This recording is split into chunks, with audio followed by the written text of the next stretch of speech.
There's no hate like Christian love. I grew up at a Baptist church. See, I love everybody. I don't care if you're an atheist. I don't care if you're gay. I don't care if you're straight, trans, black, white, purple, young, old. I don't care. I don't care. Love thy neighbor is all thy neighbors. And for far too many people in this country that wear red hats, and before then, they only want to love thy straight white Christian neighbor. And anybody that doesn't fit into their perception of life is a sinner. They're a bad person. Go back to Jesus for a second, okay? This Jesus guy sat with lepers, sat with tax collectors, sat with poor people, people that the Sanhedrin, the religious movement at the time, deemed as sinners. They're bad people. We're good. Cured the sick, fed the hungry. But that wasn't good enough for the Sanhedrin, was it? No, they crucified Jesus in the name of God. Law and order. Sound familiar?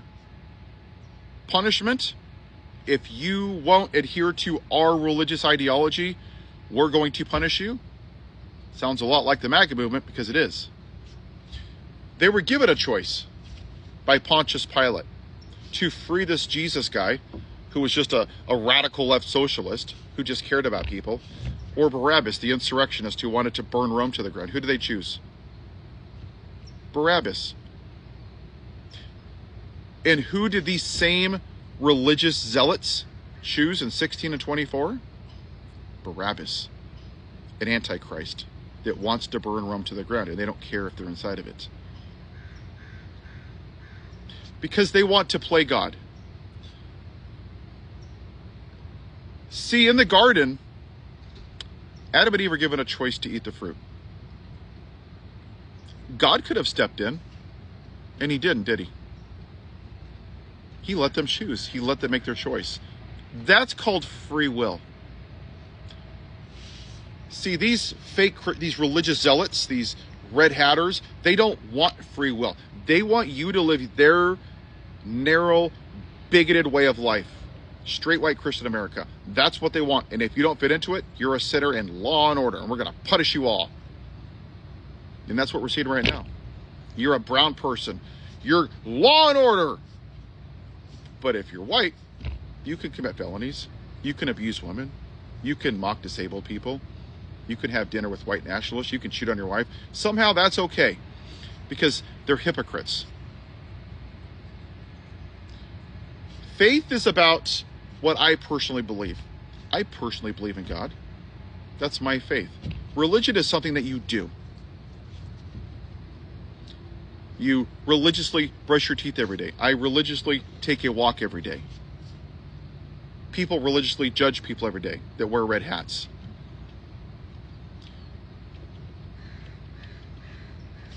If you go back on the history of this country, most people that consider themselves religious have judged people or treated people poorly.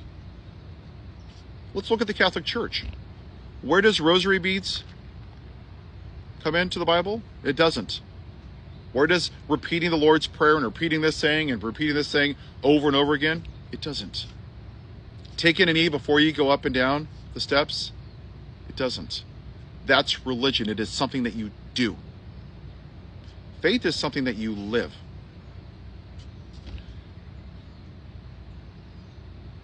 See, the ironic thing is that for these religious zealots, they have more in common with Satan than with Jesus. They both pretend that they believe in God. They probably do on some level. And neither one of them follow him. And they weaponize the Bible in order to control people and to tear people down. There is a phrase called Schadenfreude, which is a German word. It means that you, in essence, that you love to watch people suffer. Bruce Wayne and Alfred are having a conversation, what the Joker wants. And Alfred tells this story about this caravan of minerals worth millions and millions of dollars. And these kids come out of the village, these bandits, and they unalive everybody and they steal their gems. Never come up for sale on the black market. 6 months later, Alfred's walking through this village and he finds them, the gems. They're in the garbage. And Bruce Wayne goes, well, what? Well, it doesn't make any sense. They were worth so much money. He's like, Master Wayne, it was good sport. Some people just want to watch the world burn. And that's what these religious zealots are. They're unhappy and they're sad and they're lonely because their only happiness is Schadenfreude, is by tearing people down. That's what they did to Jesus. They tore him down. We're going to show him, right? What do you see today in our political climate?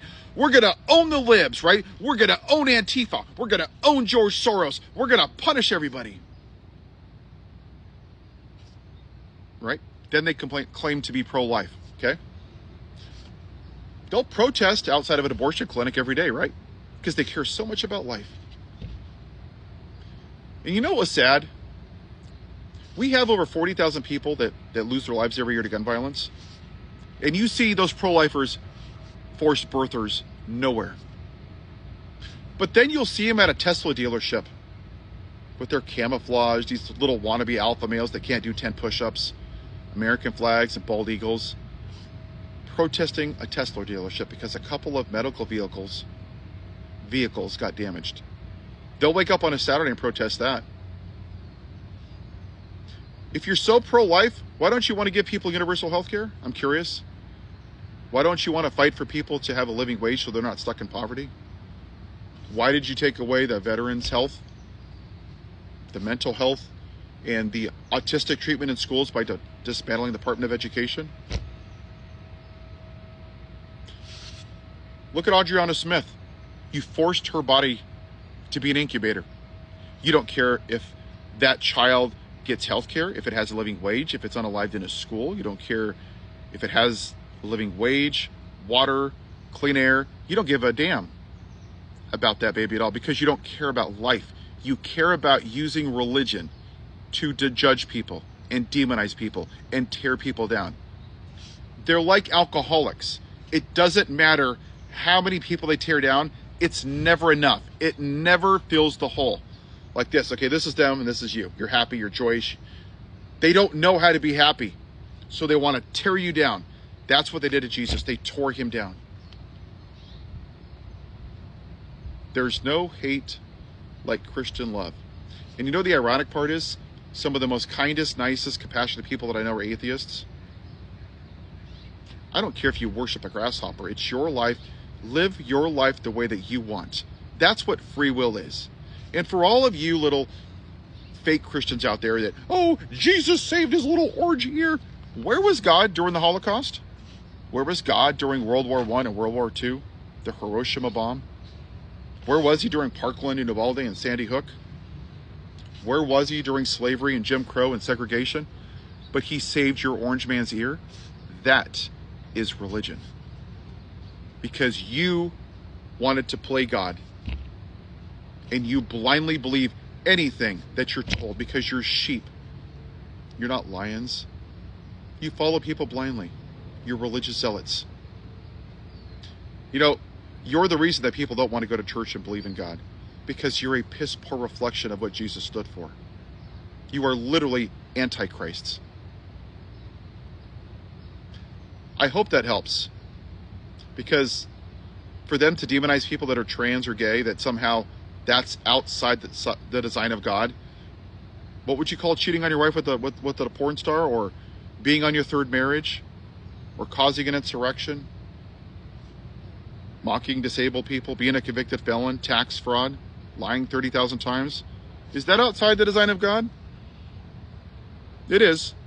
But as long as it pushes your religious ideology, it doesn't matter. And that's what it's about. It has nothing to do with morality or decency. It has to do with judgment, with anybody that doesn't fit into their bigoted, narrow-minded way of life. I hope that helps.